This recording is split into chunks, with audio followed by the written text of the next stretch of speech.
Good afternoon, and thank you all for coming along to the National Security College. I'd like to begin by acknowledging and by celebrating the first Australians on whose traditional lands we meet today, and to pay respects to the elders of the Ngunnawal people, past and present. Welcome to the National Security College at the Australian National University. I'm Rory Medcalf, I'm the head of the college, and it's great to see some familiar faces but also some new faces in the audience here today. Just a reminder to please switch off your phones as we are recording today's event, or at least keep your phones on silent so that you can tweet furiously in the spirit of the information wars that we're talking about here today. The theme of today's special seminar or special panel discussion is, of course, one of the hottest topics in the news and in the world today: the role of the mass manipulation of information for competition between states, for coercion between states, or indeed for purposes in non-state security issues, for terrorism, for counter-terrorism, really for influence of all political kinds. And as someone who's just returned from Donald Trump's America, and that's why probably I'm looking a little bit bleary-eyed for probably more reasons than one, it's very clear to me and to all of us that the use and the abuse of information and of truth, if you can call it that, has become really prime material for the study of national security and for the wielding of real influence. And it's really changing a lot of the dynamics that we who study and work in national security policy thought that we understood. So understanding the dynamics of this new age of digital manipulation is absolutely vital to the national interest of countries like Australia. The panel we have today are all experts in their fields, and those fields range widely, as you'll hear in a moment, across cyber security, across interstate relations, across counter-terrorism, across countering extremism, across public policy of all descriptions. But what they have in common, I think, is this acute sensibility that informs the National Security College. That is, bringing together the rigorous study of national security problems with relevance to the needs of the nation, the needs of the policy community. And so that goes really to the mission of what we do at the National Security College, bringing together the interests of society and government and the state with the rigorous study of the issues at hand. This is really part of a wider set of activities we conduct here at the college that we call our policy engagement program, really, where we bring together our academic experts and policy practitioners. So the other pillars of our work, of course, much more in the space of training and education, more traditionally understood, but this is really core to the value that we add in Australia. I guess I'd just note, by way of passing before we begin, that we do have an exceptional all-male panel here today, and that's partly a function of the fact that one of our speakers, Michelle Price, had to drop out pretty late in the piece, but we do have an extremely talented array of speakers all the same. I would note, just in that context, that if you haven't already got a flyer for our Women and National Security Conference in a couple of weeks, please pick up a flyer from outside, because I think that conference on the 4th and the 5th of April is another of the major contributions that this college is making in terms of contemporary national security thinking and practice. With that, I'm going to hand over to my colleague, Matt Sussex. Dr. Matt Sussex is the director of our academic program here at the college to take charge of proceedings today. Thank you very much, Matt. Thanks, Rory, and thank you everybody for coming out here. Let me echo Rory's words in saying that it's just absolutely fabulous to see that. I think this is the third event we've run, primarily driven by the academic team, in terms of public engagement with hot topics affecting national security. And today's turnout is very similar to others, so we're absolutely delighted that you're interested in the things that we have to say. And in fact, we probably could have filled this panel 3 or 4 times over amongst my colleagues. There was intense competition for slots. I was originally going to be mumbling a few words about Russia and hybrid warfare, but fortunately for you, I've made way for speakers much more erudite than I. We have an excellent lineup today to talk about information wars, and of course, this is a topic for security policymakers which cuts across a whole sweep of different other arenas that we've typically associated either with the domestic business of the state or with the coercive, punitive functions of the state in terms of outside security. So whether or not information wars find themselves in traditional geopolitics, as we saw in Crimea and as we continue to witness in eastern Ukraine, or whether you find it in compromat against officials, whether you find it in social manoeuvring of individual communities, groups, societies, and the influence of domestic elections in the world's most powerful actor, information wars are probably here to stay, and probably here also to continue to challenge liberal democracies. And liberal democracies, of course, are not particularly well set up to deal with these types of issues. And to explore that in a little bit more detail, we have indeed assembled, I think, a very fine panel for you today. I don't intend to take up too much of your time and leave the vast majority to discussion and the thoughts of our experts. Let me introduce, first of all, Professor Roger Bradbury, who is in charge of our Strategy and Statecraft in Cyberspace program. Originally, Roger is, who'll be known to many of you, I would have thought. Originally, Roger was a complex systems scientist, trained as a zoologist. But he has since made that transition from animals to other types of animals, I suppose, and studies humans in terms of the way that they behave in cyberspace. He's worked with the Australian intelligence community for numerous years on a variety of different things, and he's effectively the NSC's chief scientist. I think probably, rather than run through all our presenters, what I might do is give a brief bio of each of them when they come to the lectern. But just for your information, after Roger, we will hear from Dr. Tim Legrand. The seating order is somewhat out of whack, but never mind. Dr. Hororo Ingram, and to give his final thoughts and his observations on the panellists' views, Professor Paul Cornish, in his debut performance for the National Security College, and we're all extremely excited to have Paul on board working with us. So let me begin then by welcoming Roger to the lectern and ask him to speak for about 10 minutes or so. Thanks, everyone. I'm a scientist, as Matt noted. You can take the boy out of science, but you can't take science out of the boys, so you're going to get some science. I'm going to offer you a four-part scientific hypothesis about what's going on, this current mass behaviour in the political realm. It's scientific in the sense that it's testable, it's explanatory, and I hope it's predictive. So here's how it goes, and I'll gallop through this and we can talk about it later. So the first point of this hypothesis, which is, and they're independent but they hang together. First part is that humans have a deeply embedded inability to effectively reason. It's deep and it's based on our evolutionary past. It's a sociobiological phenomenon. Our reasoning abilities, such as they are, had adaptive value in early human evolution because our survival depended on hypersociality. We were weak, we were clumsy, but we defeated the other nasty things on the savannah because we could cooperate in ways that were just unheard of before human beings walked the planet. But this kind of hypersociality has a huge free rider cost. It's always an advantage not to go out and join the hunting band, but stay back in the cave. We evolved a capacity to argue and to reason, in quotes, to win arguments, to make sure that there weren't free riders, to ensure that all group members took their share of the common load and allowed this hypersociality to flourish.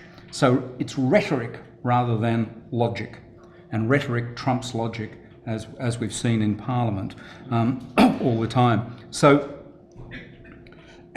and there's very strong evidence for this, very strong evidence. A lot of evolutionary psychology studies, a lot of studies on fairness behaviour, which is widespread across cultures and seems to be independent of culture and so on. Deeply embedded behaviour. But this human reasoning, to be successful in a Darwinian sense, doesn't need to be truthful, doesn't need to lead to the truth. It just needs to lead to a shared, agreed position and understanding, which itself then promotes hypersociality and then feeds back and then enhances the group.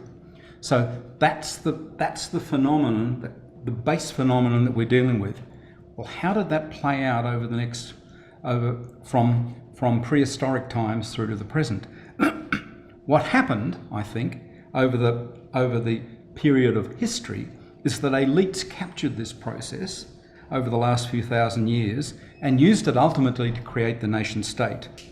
They created it because they could create an approved story about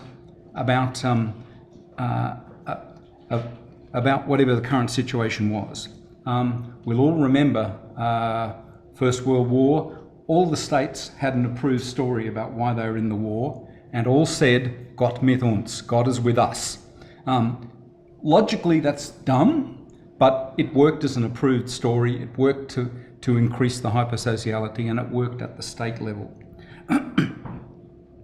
What they did was harness this evolved trait of hypersociality to create larger and larger and larger groups, ultimately reaching what I call the dynamically stable complex system that we call the nation state. It couldn't go bigger than that because the stories would start to break down. It couldn't go less than that because the state could always elevate the story up. Now, they could do this because they could control the dissemination of the story, because the medium in which the stories were handled and disseminated were very expensive, and only the elite had the capacity to manage the story, to manage the rhetoric, because books and so forth at that time were very expensive. And so you needed an educated elite to control the story, and that in itself fed back to create the nation state. So that's why we have the authorized version of the Bible, very important document in that sociological sense. And that's why we have even received pronunciation of English. And we call this civilization broadly. The third part of the argument is that in the middle of this creation of a big story came the Enlightenment. It found a space to flourish in this. It found a place to flourish in one part of one civilization at one time in history.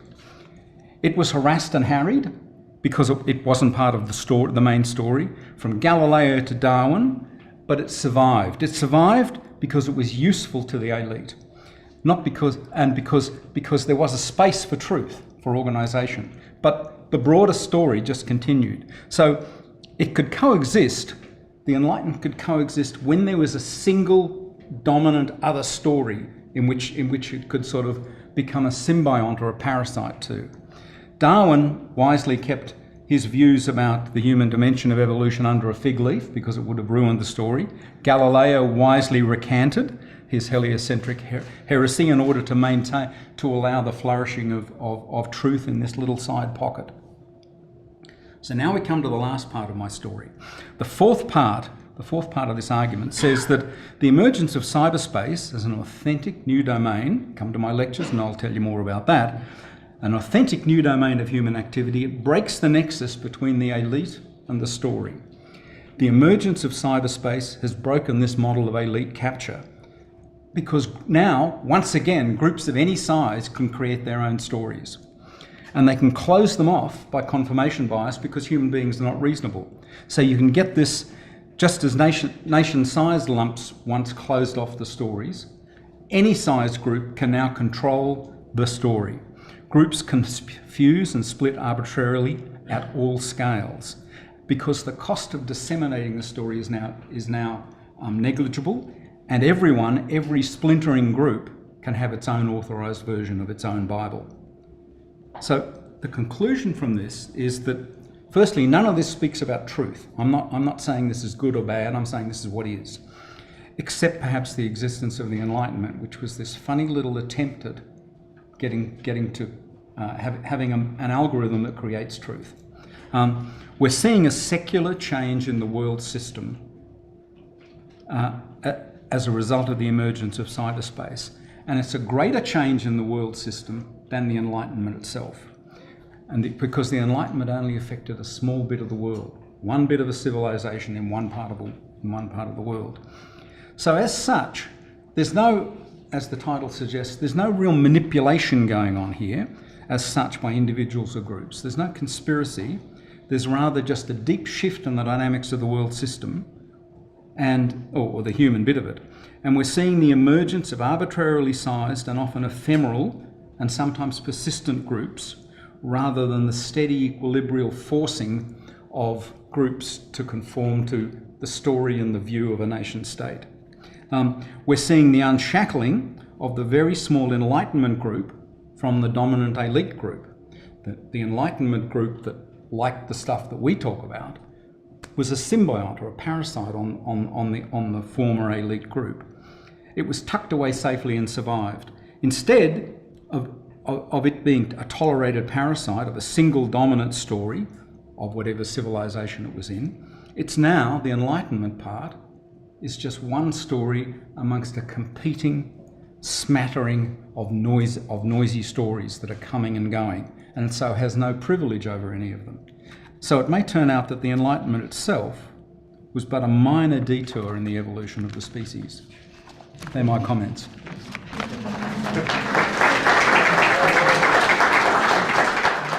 It's always nice to hear the Enlightenment referred to as a minor detour. I'm reminded now very much of earlier writing in the 1990s about the emergence of a so-called infosphere, a cornucopia of truths, half-truths and outright lies, which managed to predict, I think, alt-truth and alt-fact quite nicely, but didn't predict the fact that the alt-fact may in fact be in residence in the White House. Now, folks, let me move to introduce Dr. Tim Legrand, from the National Security College, who is our Transgovernmental Policy Network Specialist, who also works on security governance, who works on transnational crime, who works on counter-terrorism. He has a wide suite, in fact, of research specialisations. But in particular, I think it's worth noting Tim's work at the juncture of cybersecurity and public policy making. And certainly information and the manipulation of information is something that I know he has a very deep interest in. So let me welcome Tim to the stage. Thank you, Matthew, and thank you, everyone. And I'd just like to put a caveat to that. I'm interested in the manipulation of information, but as an academic, my job is hopefully to portray information in a value-neutral way as much as possible. As Matthew said, my interest is in public policy and in government, and in respect of our theme today, cybersecurity is one of those issues which has been rapidly ascending the political agenda with a meteoric rise that terrifies many policymakers and officials for its sheer incomprehensibility, often because of the technical aspects and the seemingly numerable opportunities for influence and for changes in political praxis. Today I want to talk to you about digitising democracy and how our democracy has been radically transformed in several dimensions. Now, there are lots of ways in which we could talk about the digital landscape, but of course you're all familiar with the digital landscape and how democracy, as you engage with it, has transformed. I bet that most of you in your pockets have a mobile phone, and I bet most of you didn't turn it off when Rory said, please turn it off. Imagine some of you even didn't turn it to silent, because we're living in a very connected age. We connect socially with one another. We connect with our communities, with our friends, with our families, in what are sometimes called bubbles. We connect with people with similar political beliefs. We connect with news sites and news media channels who tend to have more or less similar political outlooks to ourselves. As an academic, I'm guilty of this. I go to The Guardian every morning with my cup of coffee and read the latest left-wing whitewash of whatever, before going on to the Daily Mail, obviously. I don't. But we know this, don't we? We know that our engagement with democracy and with our communities and our social lives has been digitised.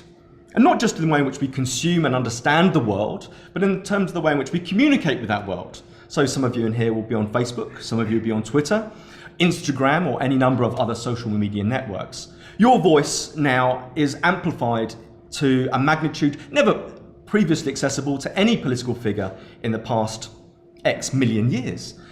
Your voice can be heard in California right now, should you tweet at the right moment to the right person, or into the Twitter sphere. Your voice could be heard in Antarctica if the exploration missions there have internet access. Your voice can be truly digitally global in respect of a politics and a social, in respect of a social attitude and a political attitude which has never been experienced before. Now, government is needing to exploit this, rightly so. Government is saying the way in which our institutions engage with the public is important, so we can share information more quickly, more rapidly than ever before. People can engage in public consultations, can engage in political debates in a way which they could not previously. So the digital services of government are becoming increasingly resonant in democracy today. And of course the channels, the news channels of communication, which have the orthodoxies of the old media, so the Sydney Morning Herald, the Age, those news outlets which we know and trust, are now being complemented by new channels of information. Breitbart, some of you may quiver at the thought of, BuzzFeed, Gawker, new sorts of social media and news media websites which are becoming increasingly popular and influential in dissemination and proliferation of particular sorts of news. Now, I want you to reflect on the proliferation of information, the globalization of information and news in respect of democracy and its pressure points. Now, you might think of democracy in terms of its elections, national, regional, local elections. These are orthodox pressure points. You might think of democracy's pressure points in terms of the scrutiny of Parliament, so how bills and how legislation is scrutinised and tested through parliamentary processes. We might think about political parties and the way in which they organise their political agenda and their manifesto for election. If you're more community-minded, you might be involved in interest groups and the way in which interest groups apply pressure both to the wider community but also to political figures. There are a range of different points at which we apply pressure and have our voice heard or have influence over the political process, potentially. And yet I suggest today that the cyber domain can and has changed these pressure points in three key respects. Firstly, as I've already intimated, the atomisation of digital news means that there's now a proliferation of news sources out there. These may be credible, these may be non-credible. The debate is open as to how we discern whether news is fair reporting or compromised reporting. Fake news in the discourse of one prominent commentator.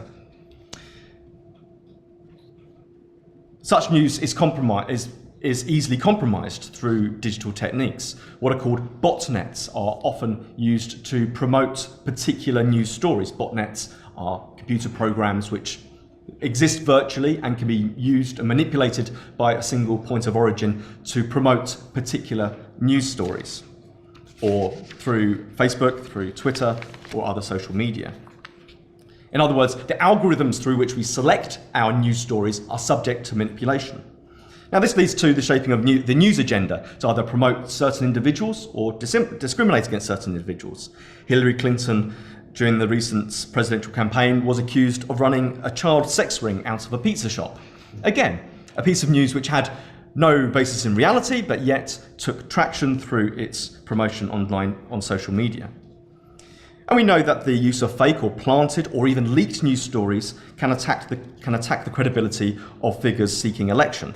This is the fear of Germany at the moment, that a recent hack of the Bundestag in 2015 is being used against particular individuals who are more left inclined than those who are right inclined. And this might echo some fears that we've had in Australia in a parliamentary hack in 2011. So the landscape of news is vulnerable. Secondly, institutions are vulnerable. I'm not here to spruik, but it just happens that I'm going to spruik, that I did a report for Macquarie Telecoms and with the NSC on looking at the security of cyber governance in government and in mid-sized corporations. And we find a very mixed picture of cybersecurity. Our institutions are vulnerable, and yet they are important to us because they speak to public trust. An example of this, the disruption of the census, the Australian census in 2016, caused enormous embarrassment to the government, highlighting the vulnerability of both digital services and our trust in those digital services to cyber attack. Of course, institutions can also be targeted to acquire politically sensitive information, which then might be used to influence public debate or embarrass the incumbent government or influence public opinion. Again, the Democratic National Committee's leaking of their emails during the presidential campaign is evidence of this. The UK's GCHQ have recently warned the political parties of the UK to tighten up their digital security because of fears, again, that foreign attackers may be able to intrude in their servers and exploit their cybersecurity to leak embarrassing emails.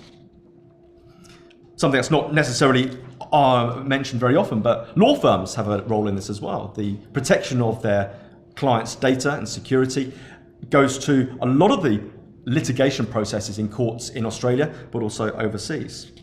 On the line here is a credibility in public institutions and the processes of democracy. And finally, individuals themselves, and I think this is the important point really, individuals themselves are increasingly vulnerable. Decision makers, politicians, public servants, judiciary, police and security officials and so on are more vulnerable than ever before in this digital landscape. Frankly because, and you know this already, we increasingly rely on digital services to store our emails and our data. I imagine many of you have a Dropbox account and upload the contents of your computer hard drive regularly to a server in a country that you've never heard of. Or if you have heard of it, you don't know necessarily which country is owning your data at any particular point. An example of the vulnerability this induces is, well, there are many. Let's think about the Red Cross last year admitted to leaving open a database of blood donors and the histories that they have to report to become a blood donor, which includes their sexual history. I don't know about you guys, but I'd rather that information was kept private. In 2013, Yahoo lost access to around 500 million accounts. Estimates vary, but millions of accounts were compromised, amongst which we know were current political figures, public servants, lawyers, policing and security agency officials. Not to say the officials of our future were part of that data set. So those who are not even part of our decision-making processes now were potentially part of that hack. It takes little imagination to consider the ramifications of the loss of such personal data. Foreign actors might easily target influential decision makers in government, the judiciary, policing agencies, and so on. They might exploit knowledge of the indiscretions of their past, their sexual history, drug use, financial investments, or even the indiscretions of their family and friends. They might use this to coerce certain political, legal, or financial decisions, or even non-decisions. They might use this information to subvert advice, for example, given to ministers. They might use this information to their competitive advantage in competitive tendering processes. In short, the possibilities open to foreign attackers, or even domestic attackers, exploiting personal information, I suggest, is severe and it's imminent. Blackmail and extortion are as old as humanity, but the digital age makes the acquisition of this information available to anyone, anywhere, with a connection to the internet and the requisite technical skills. So to draw to a close, I suggest, albeit somewhat briefly, that these three vectors of vulnerability amount to a very concerning future. That digital attacks represent a relatively low cost and low risk to the actor means to pursue political ends. Indeed, the cyber landscape is a murky one. You'll note I've not spoken about particular actors. Protagonists themselves may be anyone. It's difficult in a cyber age to actually to verifiably ascribe blame to specific individuals or states. I think that to some degree is irrelevant because it's increasingly clear that as we as a society ramp up our reliance on digital systems to safeguard our information, our public information, our state's democratic decision-making processes, we're becoming increasingly vulnerable to anyone, anywhere with the requisite skills. And we ignore that threat at the peril of a contemporary democracy. Thank you very much. Thanks very much, Tim. It does strike me, actually, that when we look at the dark arts of information manipulation, it's somewhat surprising that it tends to be located in more or less what we used to understand as soft power. And I think perhaps we've made a couple of errors when it comes to looking at soft power. The first one was to believe entirely, Joseph Nye when he said soft power was about getting others to want what you want. And with apologies to my colleagues who've heard me on this on numerous occasions, soft power, I think, is also about getting others to reject what they have. And this is very much what we are dealing with when we come to looking at the manipulation of information. The other error I think we made when looking at soft power is in assuming that it was benign and also not able to be goal-directed by different actors, be they states or non-state actors. Now, increasingly, I think information can be directed. There are many, many metaphors and many models available, and I don't intend to offer a sweeping new one. But amongst the litany of hybrid warfare and non-linear warfare and all sorts of other typologies, let me offer you a gardening metaphor. Because I'm coming to the age where gardening is starting to look like an activity that I might reasonably perform, whereas 5 to 10 years ago, it never really entered my mind. But increasingly, information can be seeded, it can be propagated and spread to other channels where one didn't intend necessarily, but proves to find fertile ground, and it can also be pruned to produce an exactly targeted message, depending on the audience. With that in mind, I think it's interesting and appropriate for me to introduce the work of Dr. Hororo Ingram, whom we share, reluctantly, with the Bell School. But Hororo is an expert particularly on propaganda and on messaging, and his specific area of expertise is Islamic State and the Afghan Taliban. He's recently emerged unscathed from a DECRA, Discovery Early Career Researcher Award. Well done, Hororo.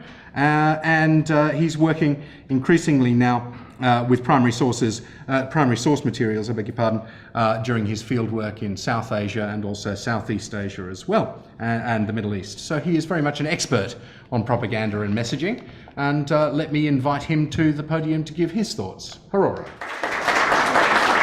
Well, thank you, Matt, for that appropriately dark introduction for what I'm about to say. And thank you to the NSC for the opportunity to speak here today. So what I want to do is highlight some of ISIS's highlight how ISIS's propaganda campaign has evolved from 2014 to 2017. I'll then make some observations on how this should kind of shape our understanding of the strategic logic of their messaging campaign, and I'll conclude by kind of drawing out some implications for combating it in this information theatre. Now, from its peak, say through late 2014 to early 2015, the ISIS decline is now very much into a freefall. Politico-militarily, ISIS are significantly worse off than they were even 9 months ago by almost any measure. So take, for example, the Global Coalition Against Daesh recently reported that ISIS has lost over 60% of its territory that it once held in Iraq, 30% of what it once held in Syria.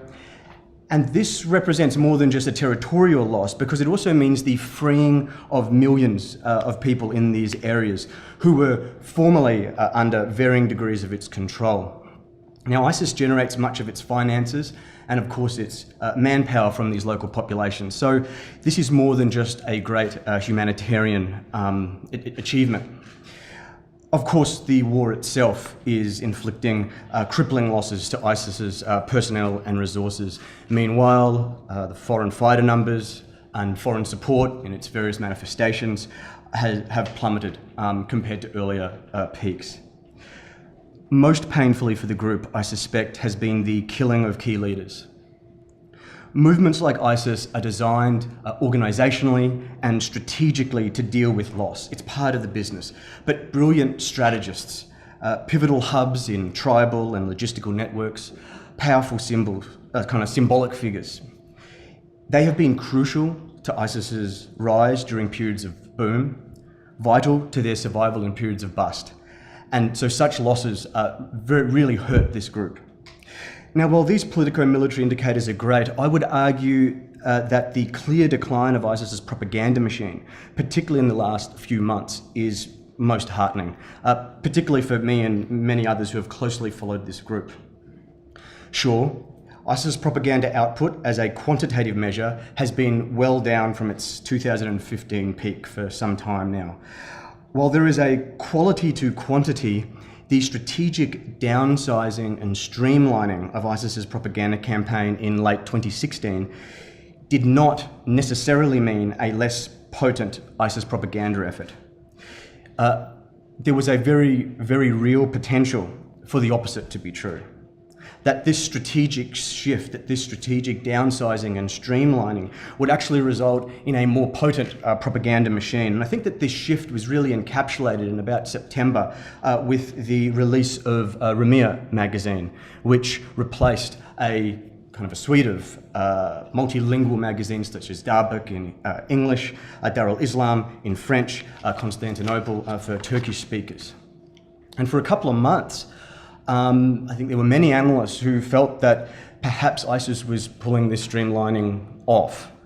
That their wilayat-based media units would produce propaganda for locals. Some of that material would then find its way into transnational dissemination, while Ramir emerged as its flagship for transnational propaganda. And the idea behind it was, well, we, as in ISIS, use content from Al Naba, its Arabic newspaper, and this provides a consistent messaging across a range of different transnational audiences, while also producing exclusive content in sections called exclusive content for specific target audiences, specific linguistic target audiences, while overall a better synchronicity of messaging across its various formats. And as I said, I think through September and October, we started to see this synchronicity play out with Ramir 1, themes in Ramir 1 playing out in videos such as the Slaughterhouse video, Making of Illusion, or Ramir's Just Terror section, its instructional section, being synchronized with an instructional video called How to Slaughter the Disbelievers.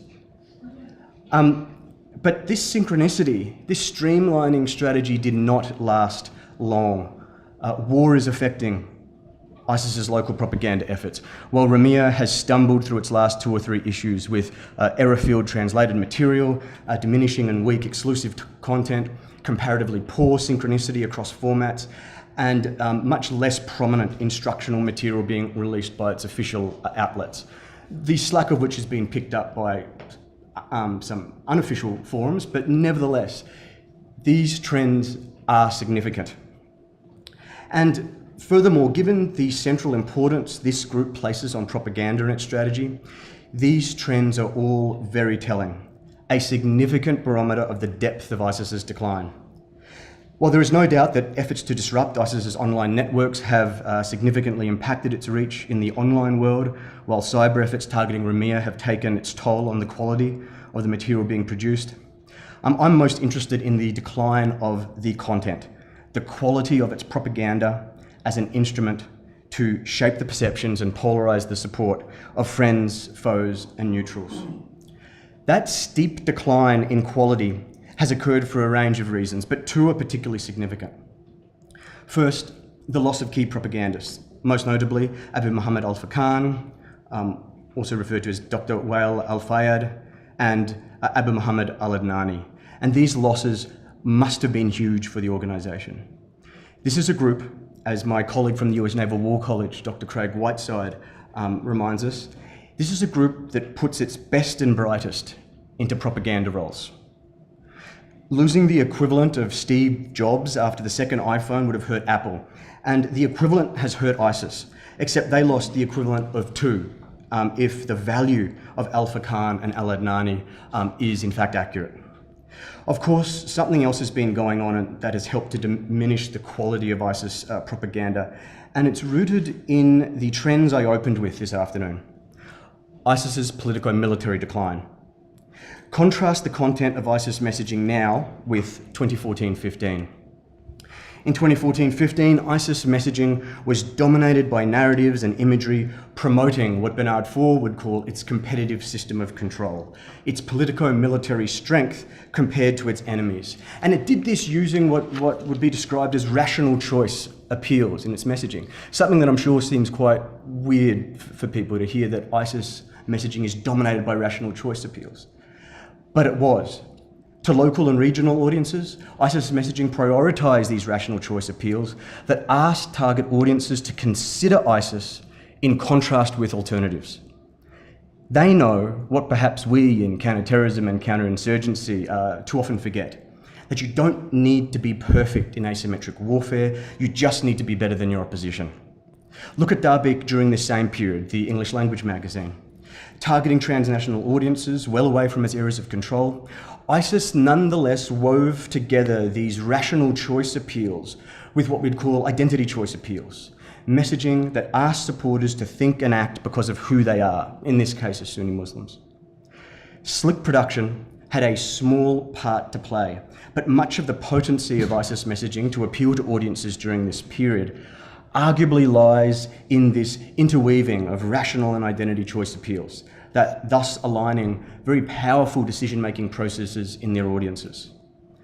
So let's fast forward to 2016-17, where the dominant message from ISIS' propaganda machine was once for supporters to join their ranks, to support their caliphate, and to be on the right side of history as it hurtles towards the apocalypse. Their message now emphasises the value of struggle during hardship, that now is the divinely foretold period of struggle, destruction, and death when the ranks must be purified. Now, these trends in ISIS propaganda undoubtedly represent opportunities for state and civil society groups to shape their online and offline messaging, hopefully, of course, synchronised with real action in the real world.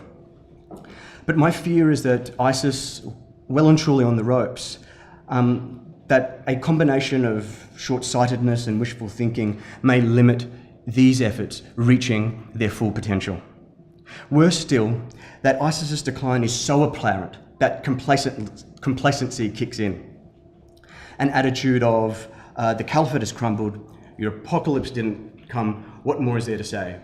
Our actions will speak for themselves. While the contrast between ISIS propaganda circa 2014-15 versus 2016-17 says it all. Now, this thinking and the messaging it will produce will resonate, but it'll resonate with ourselves and with those who are already sceptical of ISIS. And of course, it may resonate with some who are in that grey zone that we're competing for. But we need to be targeting our message to those most susceptible to ISIS messaging, where the competition really lies. And to do that, there are nuances in ISIS messaging that must be taken into account. So let's focus for a moment on ISIS's caliphate and apocalypse claims. Within the broad messaging trends that I've described, comparing 2014-15 to 2016-17, are nuances which are important for us to consider, particularly those who are in the business of developing policy and strategy. You see, ISIS messaging deploys a kind of hedging strategy, which imbues its propaganda with elasticity over time. This is achieved by drawing upon 4 spectrums of appeals that run through its propaganda campaign. Now, on either side of these spectrums sits a theme, which ISIS messaging will prioritise, dependent on strategic conditions. So one spectrum has statehood, epitomised by the caliphate, sitting on one end, and on the other is these themes of struggle and sacrifice. For another spectrum, there is conventional politico-military efforts, conventional operations, bureaucratised, institutionalised kind of governance. And on the other, unconventional politico-military efforts, terrorism, guerrilla warfare, and functionally reaching into communities despite not having an institutionalised control. Another spectrum is building the ranks with foreign fighters and targeted recruitment to the territories, and on the other, purifying the ranks, encouraging homegrown terror and martyr operations. And on the fourth, it emphasises the caliphate and the collective, while on the other, the apocalypse and making personal appeals. Now, during its boom-bust history, ISIS will tend to prioritise messaging on one side of the spectrum over the other, but the messaging from the other end of the spectrum does not disappear. If you look at Rumiyah 7, it talks about the value of the caliphate, the importance of supporting it. It's just that it is dominated by ideas of purifying the ranks, destruction, sacrifice. Now, this is the thing about apocalyptic groups and their messaging. Their most skilled propagandists know to hedge their bets. They don't just throw it all on black. They don't say, yes, the apocalypse is coming tomorrow, because if it doesn't, you look kind of stupid and you lose a lot of credibility. And ISIS have done this, and we need to recognise this hedging strategy that they use. Confronted with the surge and awakening in 2007, ISIS are facing similar dynamics in 2017, and they will act similarly. Look at their propaganda now. It features old speeches and publications from that period, especially from the leaders of that period, Abu Umar al-Baghdadi and Abu Hamza al-Muhajir, who he dismissed as incompetent, and it turned out that they were strategic geniuses. They will highlight in their current propaganda examples from that period of the struggle and of the benefits of the struggle. And they'll remind their supporters to dismiss their enemies' claims because they will be disproved again. All this needs to be calibrated into current messaging efforts, and this is merely one of many examples of how the devil is very much in the detail. So I just want to very quickly conclude with 2 points. First, propaganda will remain central to ISIS's strategy, and so defeats to that machine have repercussions that shake this organisation to its core. For ISIS, propaganda, and this quotes essentially from their doctrine, propaganda lights the path and revives negligent minds. It is deployed as a multifaceted force multiplier for their own advantage and an equally multifaceted force nullifier against opponents. All mediums, not just the internet, will be essential to ISIS as it reverts down its strategic phases of its campaign strategy and it keeps its agenda alive. Secondly, our strategic communications efforts continue to improve, but there remains a long way to go. Kind of cliched, superficial understandings of our enemies, whether they are ISIS or other states, simply won't cut it. The target audience we are battling for with ISIS, that relatively small proportion of people who are actually susceptible to ISIS messaging, are not ideological automatons blindly following theology. Nor are they bloodthirsty lunatics or a hybrid of both that are beyond our reach. They are human beings who, as the behavioural economists remind us, are dominated by automatic thinking, who use mental models like identity and narratives as lenses, and for whom social factors further shape how information is interpreted and decisions are made. Empirical research has shown how propaganda takes advantage of these dynamics to, for example, manipulate cognitive biases and stunt deliberative thinking in audiences. Now, whether we are charged with confronting state or non-state adversaries in the information theatre, there are some fundamentals we must understand and harness to our advantage. I think central of which is this idea that we don't need to be perfect, we just need to be better than our opposition. So thank you very much. Thanks very much, Aurora. When Charles Darwin was preparing The Origin of the Species, his first attempts were described, I think, as a sketch of an abstract of a précis of an introduction. So I propose to do that with Paul Cornish's CV. Otherwise, we'll be here for a little while. For those of you who don't know Paul, he is one of the world's absolute top cybersecurity scholars. He spent 2 different stints at Chatham House, firstly as a senior researcher in the 1990s, and then subsequently as the Carrington Professor of International Security and the head of the International Security Program at Chatham House from 2005 until 2011. About the same time, he also developed and led Chatham House's highly successful cybersecurity policy research program. He's a member of the UK Chief of the Defence Staff Strategic Advisory Panel. He's a Fellow of Oxford University's Global Cybersecurity Capacity Building Centre and a Senior Associate Fellow at RUSI. So he has a long and storied CV. With that, let me invite him up to give some thoughts on what he's heard today. Thank you very much. I'm blushing deeply, really, from that wonderful introduction. Thank you very much. I'm blushing even more, though, now that I see that Rory has gone. Rory is actually, of course, my boss for the next month, so now that he's gone, I can actually be rude about his use of grammar. We were introduced as an exceptional all-male panel as opposed to an exceptionally all-male panel. And of course, I think every woman in the audience had this little thought, there's no such thing as an exceptional male. But there we are. What I'm going to do is just pick out, really, all I can do, having heard such excellent presentations, and indeed your own comments, Matt, is just to pick out some of the things that struck me most, and then perhaps give you some of my own ideas. The first really was something that you said, actually, Matt. You talked about the information wars in both traditional and non-traditional strategic environments, strategic contexts. and you said that they're here to stay. And my thought at that stage was, well, they never went. They've always been there. We've always been familiar with these ideas in broad terms about mass manipulation, information wars, and indeed propaganda and so on. So these are very, very familiar ideas. We mustn't forget that. Then on to Roger. Roger's remark struck me in several ways. First of all, this notion that the nation state, this I think was a fundamental point, that nation states can no longer control the story as effectively as they used to. And if you want a good example of that, think back to the Arab Spring in the Maghreb, when Facebook was used as the means for distribution of intelligence among the masses, and Twitter was used as the command and control system. The use of social media in deeply atomized, distributed ways, completely beyond the control of all the state governments involved. I use the term atomized a lot, and I know Tim did as well, and I think it's absolutely bang on. The atomized, or if you want another term, the self-curated version of reality. This is what was going on. Roger then, I think, finished by saying that the Enlightenment story no longer has a controlling or a privileged or a dominant position, and described the Enlightenment as tellingly as a minor detour, I think, to paraphrase you horribly, Roger, a minor detour on the human evolutionary story, and which I thought, well, we are really all stuffed, if that's the case. Oh my God, I'm trying to get my flight back tomorrow. I mean, the Enlightenment, of course, was not just about science and discovery, it was also about tolerance, and indeed fundamentally and ultimately about human rights.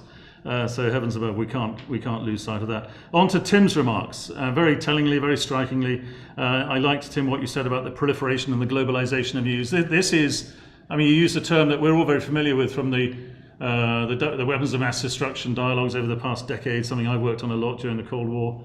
And it is proliferating. Yet this is news. This is supposed to be the proliferation of truth.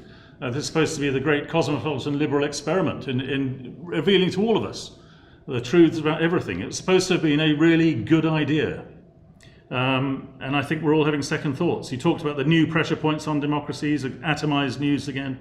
And then finally, you mentioned that individuals are becoming increasingly vulnerable. And this struck me again. If we're atomizing news, we're also atomizing, in a sense, vulnerabilities. And if you're atomizing vulnerabilities, if down to the individual level, each of us here is feeling differently vulnerable, differently exposed, then what you're also doing, and this must resonate with state governments, is you're atomizing politics in a very, very different way. And I think that's important to think about. And then finally on to Aurora, the decline of the ISIS propaganda machine, very strikingly put. I thought something I've been not working on, but reading about. I'm editing a book at the moment about how crap the world is at the moment, and it's all going to get really crappy by 2020. And one of these is a scenario really to do with ISIS. My response to what you said about the ISIS propaganda machine, Aurora, was that if as some say the word Daesh, that we've been mistranslating it as Islamic State, IS or ISIL or ISIS and so on, if what Daesh actually means is more dynasty than state, then it's going to be back. It will be back. They're already thinking about it. They're already reconfiguring their propaganda, their messaging. And if indeed, and this is a long shot, if we can conceive, and some people do, if we can conceive of ISIS or Daesh and Al-Qaeda beginning to collaborate at some point in the future, what Al-Qaeda need is military experience, and what ISIS are going to need is space to operate. If they could somehow get together, then there's going to be another big story to tell. And let's not forget as well that even the word propaganda has always been and is always contested, and is now even more challenged, as several people have mentioned in the course of the seminar, of the discussion. Referred to what's going on in the States, I think at the moment is all I need to say about that. So now my job as discussant is to tell you what my colleagues should have said. Information wars, the fine art of mass manipulation in the digital age. I think the broad question, the underlying question in this is whether cybersecurity, something that we've all been working on here for a long time, whether it's becoming somehow more civilizational than technical. It's as broad a challenge as that, or is it? I mean, I happen to think that cybersecurity has really come into the mainframe in something like the last 6 months or so. really since the DNC attacks and that sort of thing. It's elevated itself onto a new and very much more important level.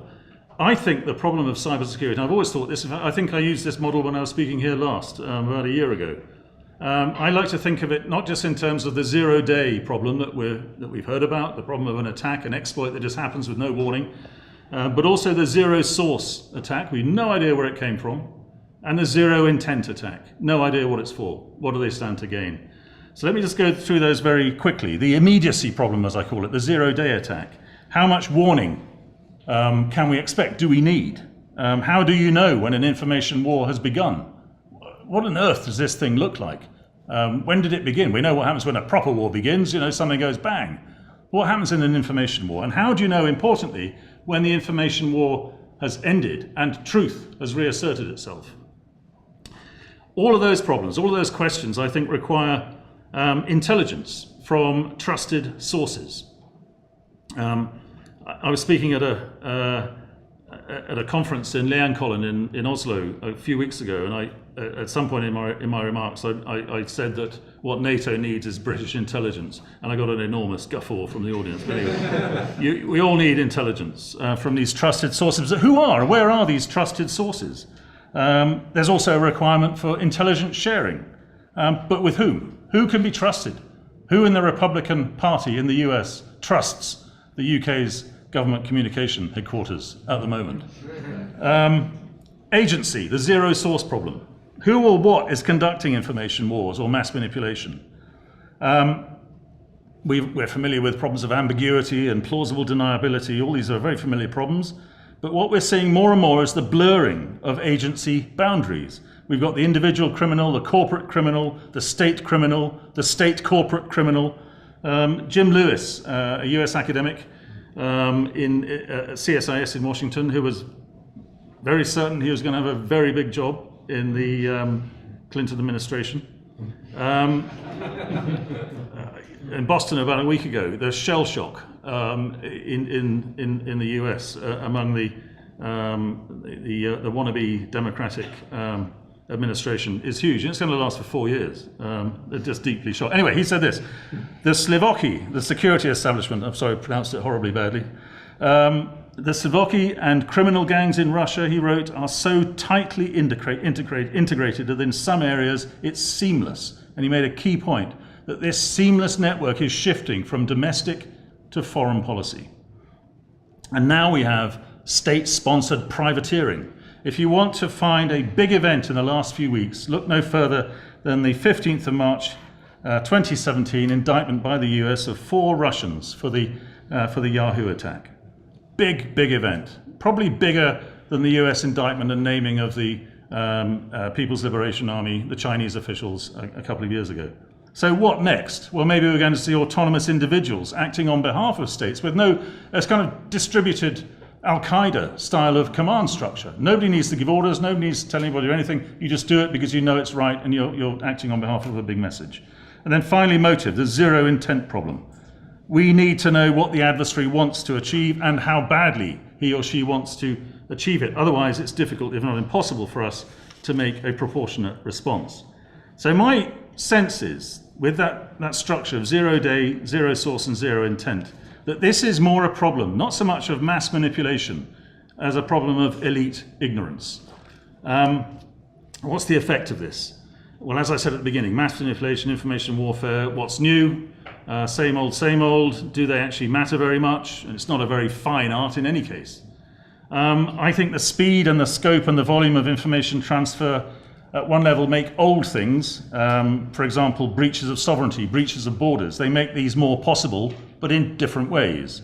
ISIS, for example, is publishing an online guide to propaganda. So it's actually proliferating the idea or the science and art of propaganda. We can also see new things happening, new things, really new things, such as I mentioned earlier, Russian interference in elections in not just the US, but also very probably the UK and France and Germany, and in time it'll be here in Australia. So what could all of this mean? At the minimum, I think we're looking at familiar old problems of security and terrorism, all of these things in new guises, as I've just said. At the maximum, Perhaps this is corroding trust in national and international politics. In other words, all politics, at a very rapid rate. In other words, perhaps we really are facing the oblivion that Rog was talking about. ICT, information and communications technologies, were meant to be the vehicle for a great liberal cosmopolitan experiment, revealing, opening up, but perhaps globalization is in some way now beginning to consume itself. Neil Ferguson, who's the British historian, centre-right historian and columnist, wrote just about a month ago, he wrote this: "Laugh out loud," he said, "laugh out loud if you dare. Globalization is in crisis, populism is on the march, authoritarian states are ascendant." I'll finish with that, but just with one final word. Information war, as I said a few minutes ago, can be both domestic and foreign.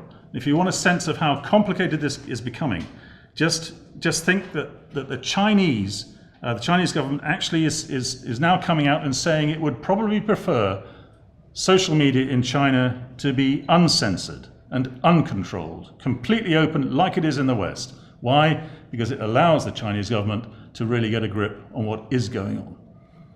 Thank you.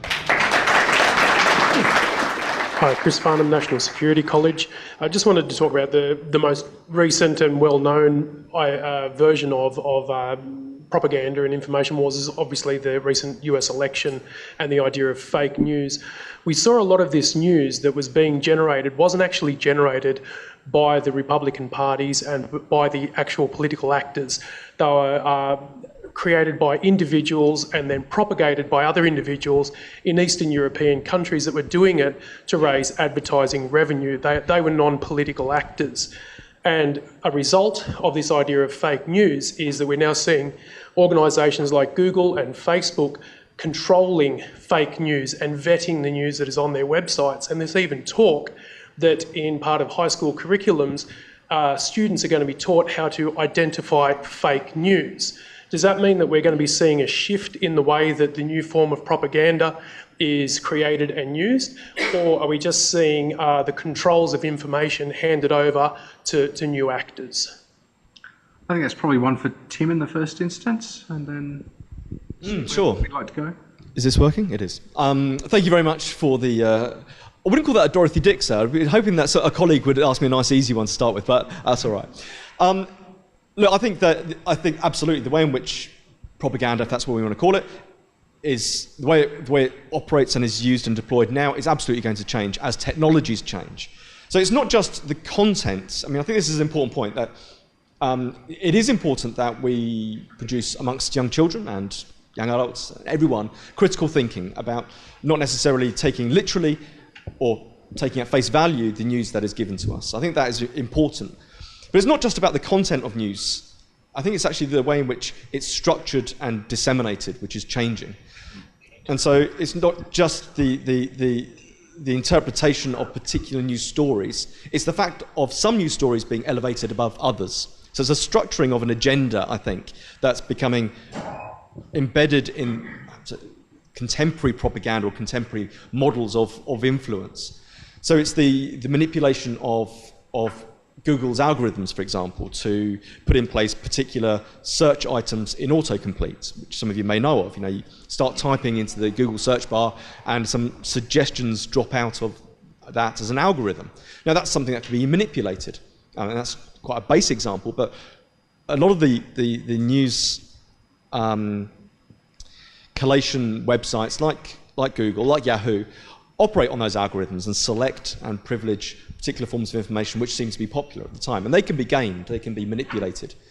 And that goes to all the information that we access through search engines, that they're controlled by a particular sort of filtering and algorithmic sorting, which can be changed and adapted. Now, that's a long way of saying that the political agenda is subject to people who are able, or agencies that are able to game those algorithms. And so the structure of political information, I think, itself is changing in propaganda. Anyone else? I just add a couple of points to that, I think. Firstly, this is a much broader point, I guess, is that when you look at how propaganda, the term itself has actually evolved throughout time. I think that it's actually quite telling about how we in the West have come to interpret this. I mean, the very fact that we refer to it as the dark arts and the black arts, I think, is problematic in itself. I mean, there was a time where the term propaganda didn't have negative connotations. It had a very pragmatic kind of definition. What changed it within this Western context was, frankly, World War I. And, you know, the report by Ponsonby, you know, who kind of said that the defilement of a man's soul is much worse than essentially ripping him apart with bullets. And so this fundamentally changed, not just because so much of your perceptions and the expressions of how you think are manifested in words. When propaganda became a derogatory term, it changed the culture, the intellectual culture around propaganda, and what this thing is and how it should be used. Now, you then see throughout the history of the West's involvement in this is that, you know, so on the back of World War II, our response to the Nazi propaganda machine, and we're in awe of it, and oh, look how slick and great it is, and of course we're dealing with the delay that we shut down all this messaging, these propaganda units. So then there's the time delay of bringing them all back up again, and once we sober up and get calculating and predatory about this, we, along with our politico-military actions, defeat it. We have that success, we shut that all down, and we do the same thing with the Cold War. We have that success. Fukuyama tells us that we've got this thing covered. We don't need to sell ourselves anymore. We shut all that stuff down, and then the wars on terror happen. We suddenly realize, oh, we better start doing something again. So we have these. There's a real deep historical and cultural problem that we have here. I mean, I think a lot of our adversaries are laughing that the masters of political communication, democracies, going all the way back to the ancient Greeks, that we're struggling with communication. I mean, it's like this bizarre, ironic kind of historical joke, and we're the brunt of it. You know, we're the final line. And I suppose the second point is that when you talk about conspiracy theories and fake news, to demonstrate this sophistication of the ISIS machine, although I don't want to give them too much credit, in Darbik they warn their supporters of conspiracy theories, of fake news. And they say to them, you are succumbing to the thinking of the kuffar, of the disbelievers, when you perpetuate the lie that September 11 was by the Jews and the Americans. And you undermine, you sully and dilute the genius that is our efforts to strike at the heart of America. And now anyone who's been to the Middle East knows that these conspiracy theories have this immense kind of hold, how quickly they spread, and you have to be on the ground to actually get a real sense of it. Well, ISIS confront that by saying that if you engage in this kind of rubbish, you are helping the enemy and you are undermining us. Can I add a couple of quick points, Matt? Yeah?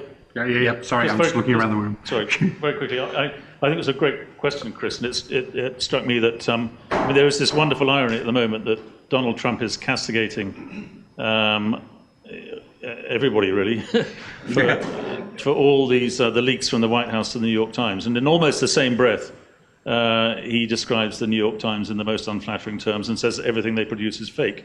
So, you know, exactly what's his problem. Is it true or fake, whatever. The sort of soft liberal in me says that there probably is going to be, this is all cyclical. We're going to get wise to this.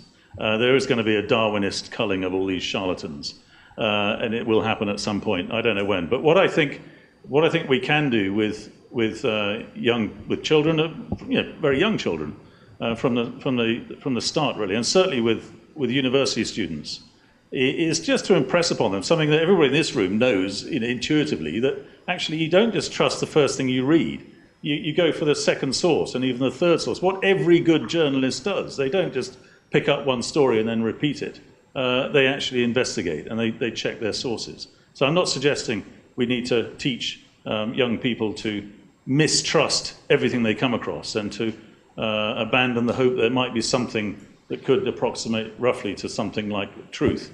We don't need to teach them that rather dark view of the future, but we can teach them not to be completely credulous. I might run a couple of questions together. Yes, and then you, sir.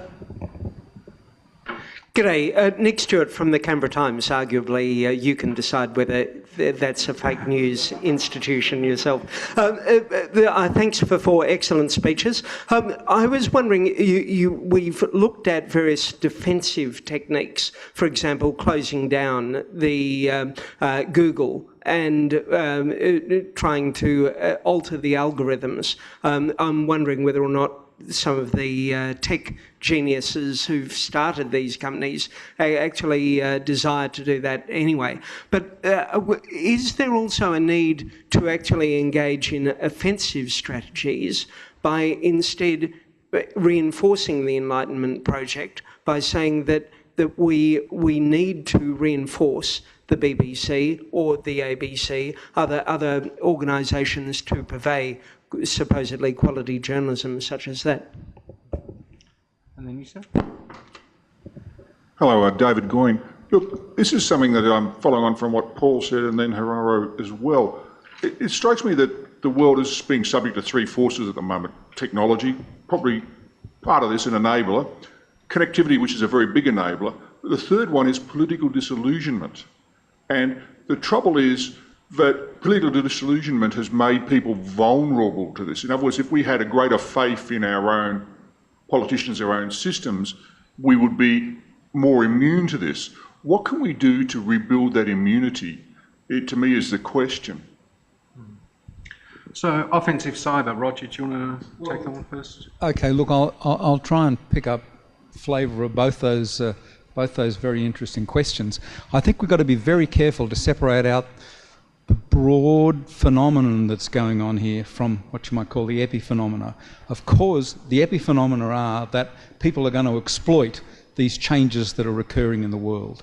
There are going to be commercial forces will try and exploit it for gain through. There will be political forces trying to exploit it through propaganda and information wars and so forth.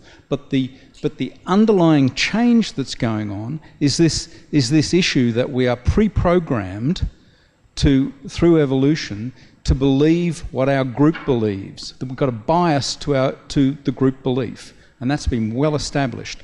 When that group was controlled by the elite and was the nation state, things were hunky-dory. We could have an ABC, we could have a BBC, we could have a Canberra Times that was broadly believed because that was our group.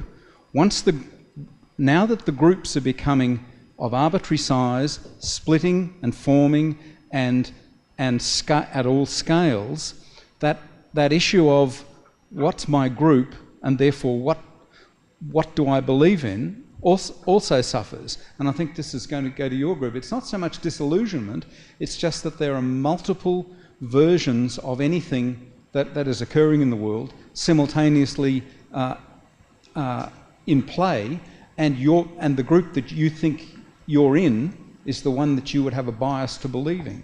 Now, none of that has anything to say about truth.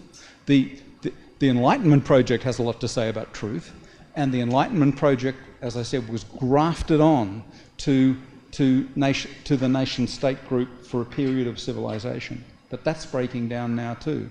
So I think we are in for really a rough ride as we try and establish how we pass verifiable, authentic, unbiased knowledge on from one, through the world. It's we're losing it at the moment. Yeah, on the defensive offensive. I was going to say, what was it that Trump said to the BBC in that press conference? BBC, yeah, you too. Canberra Times, yeah, you too. Yeah, I mean there's been a big. I was going to say sea change. It's not really a sea change. The only sea change has been in the willingness of governments to actually say they now do offensive cyber.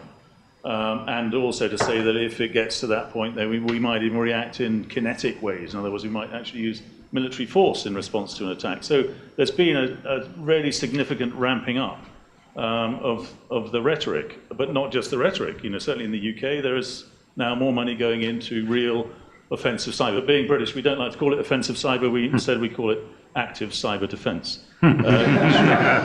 Change everything. David, I thought your question was fabulous. You're absolutely right, I think. This political disillusionment is really what underpins all of this. There's a chicken and egg aspect to this. what came first? Was it actually all this, you know, the technology and the connectivity that created this, or was it there already? I don't know. I suspect probably the disillusionment was simmering at the very least before this all got going. It seems to me that what ICT has done, information and communications, all that, it's removed not just distance from the public, the voting public, and their elected representatives, but also deference. And that's probably a good thing, I think. You know, they are just humans after all. You know, our MPs and whatever else. And why should we be deferent to them? So that I think is a good thing. But what we don't want is this sense of completely corroded lack of, a very easy condemnation of everything they do and complete mistrust of every single motive that seems to be coming out of their mouth. So I think what our elected representatives need to do to win back something like a more acceptable version of deference is to be more genuinely representative. What we find in the UK is that you elect MPs to go to Parliament, and what do? They spend all of their time trying to get out of Parliament, where they should be doing the most important job, which is to enact legislation for the rest of us. They want to get out of that rubbish and get into the executive, because that's where you get a really, you know, important career and a big salary and so on. I think that's wrong. We need to correct that. What they also need to do, all politicians everywhere, is be more truthful in campaigning, manifestos and so on, when they say they've got the answer to everything. And aren't we seeing this big style in the US? You know, that man is going to come crashing down when the Midwest realizes there are going to be no factories. So I think, you know, we need more truth and more serious engagement with the people, as it were. Might take another pair. Yes, ma'am, over there.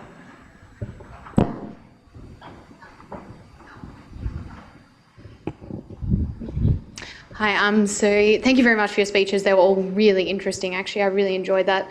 My question is kind of jumping on the bandwagon that's covered in the last couple of weeks about a phenomenon called gaslighting, which we know is an old one coming from the 30s.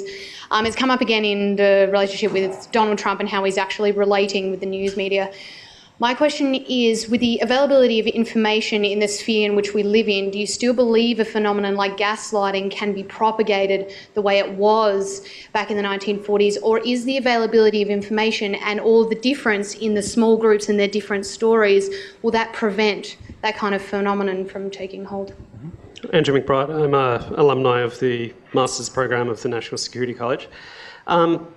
It strikes me that some of the activities that the adversary foreign intelligence services, such as the Russians, what they've done is they've taken fairly traditional intelligence, such as the hacking into a political party in an opposition adversary country, and then basically publishing that raw information.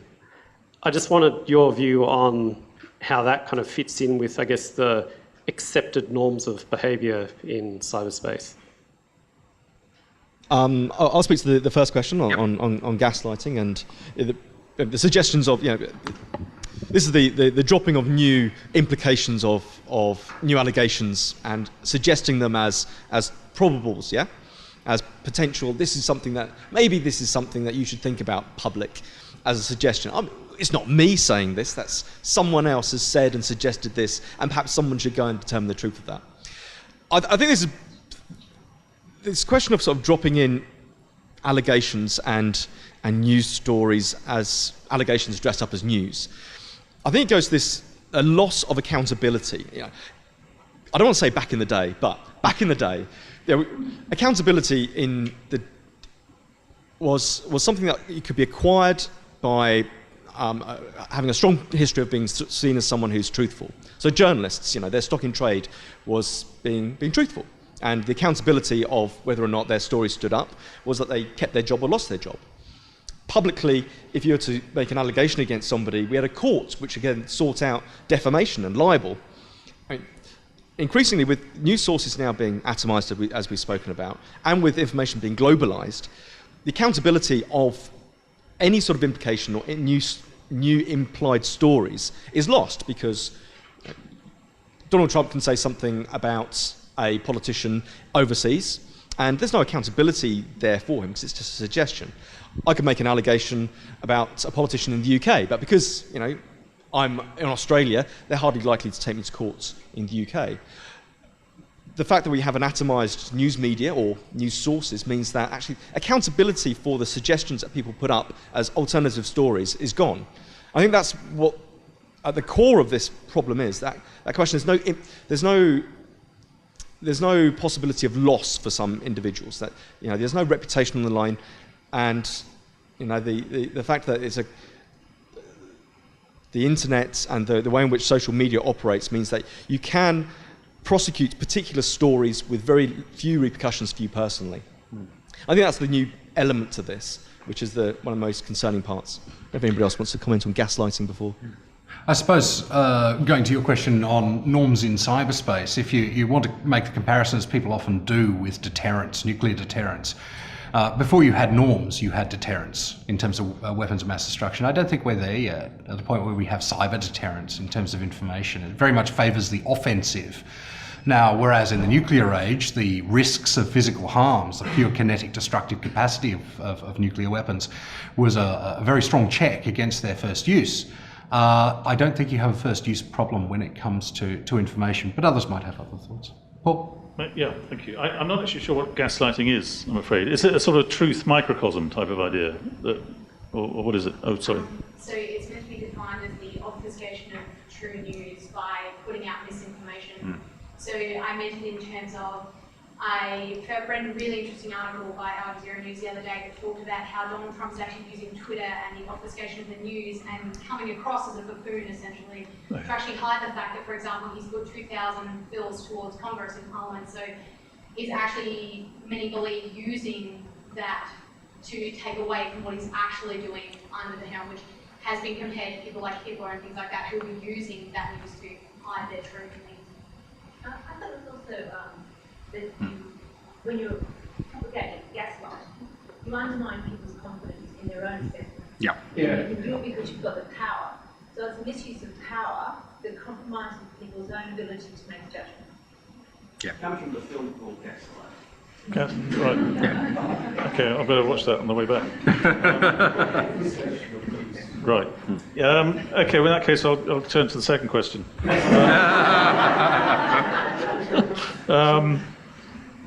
I think the plain answer to whether these Russian activities fit into accepted norms is that there aren't any accepted norms, and that's the problem. I do a lot of work on this with the Chinese government, actually, the UK-China cyber dialogue, track 1.5 dialogue. And after 3 years, we're still just in the foothills of agreement about what the most basic norms might be. And if you think that the Tallinn manual on the application of the laws of armed conflict to cyberspace, all agreed, all published and so on, still is not remotely near being a UN-sponsored document of any sort. So we're in very, very unsettled ground, I think, internationally, as far as the normative governance of cyberspace is concerned. A long way to go yet. That said, as I just said, the discussion with the Chinese is making progress. It was out of that discussion that Xi Jinping and David Cameron, remember him, had an agreement about governments not sponsoring commercial espionage in the other country. Espionage is fine. We don't mind that. That's what governments do. But we don't want companies stealing each other's intellectual property. So some progress, some normative progress, but very little. And at the same time as all that's going on, the normative slow motion movement, there is also something much more straightforward, which is just simple. I call it a sort of, a digital version of territorial struggle going on with the Russians and indeed others. This is pretty basic Russian state interest. And it's as familiar, for good reason, there are people talking about a return to something like a Cold War type of relationship with, when I say good reason, I don't mean it's a good thing, but it's a supportable argument that we're heading back towards something like a Cold War standoff with Russia. I mean, Putin, I've never seen Putin as a strategist, but he's certainly an opportunist, and he takes every opportunity he can to plug away. Well, ladies and gentlemen, I think we've just about reached time, and of course, if you haven't had enough alternative truth, then we do have some propaganda out the front that you might be interested in. Graduate programs are available, PhD programs are available, and we will certainly be having much more to say on this topic in the future, given the given the interest in it. Let me also note that we do have a light lunch out the front if you would like to come and partake. But before we do that, could you please join with me in thanking our speakers today?